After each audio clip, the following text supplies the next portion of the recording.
اعوذ باللہ من الشیطان الرجیم بسم اللہ الرحمن الرحیم قاتلهم يعذبهم اللہ بأیدیکم ویخزیہم وینصرکم علیہم ویشفی صدور قوم مؤمنین.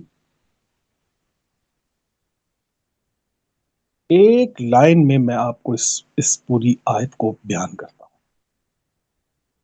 یہ کس قدر شرمناک اور کس قدر میرے پاس ورڈز نہیں ہیں اس کو بیان کرنے میں کہ اللہ کو ہمارے ہاتھوں پر یقین ہے لیکن ہمیں اپنے ہاتھوں پر یقین نہیں.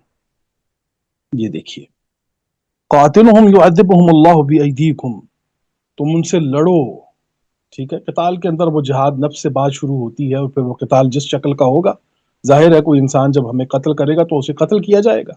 لیکن اگر کوئی جہاد کی بات کر رہا ہے تو پھر اس کی ابتدا اپنی ذات سے اور پھر تربیت سے اور پھر تمام تر چیزیں جہاد کے اندر ہی آئیں گی. لیکن اس قتال بھی اس کی آخری حتمی شکل ہوگا. تو اب یہ دیکھیے، قاتلہم یعذبہم، تم ان سے لڑو، اللہ تمہارے ہاتھوں سے انہیں عذاب دے گا.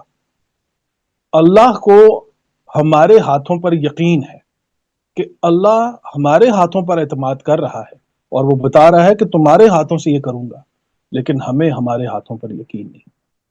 2025 کو ذہن میں رکھیے، موجودہ مسائل جو مسلمانوں کو ہیں اس کو ذہن میں رکھیے، ہماری موجودہ حالتوں کو دیکھ لیجئے، مسلم امہ کے حکام کو دیکھ لیجئے اور اس آیت کو دیکھ لیجئے.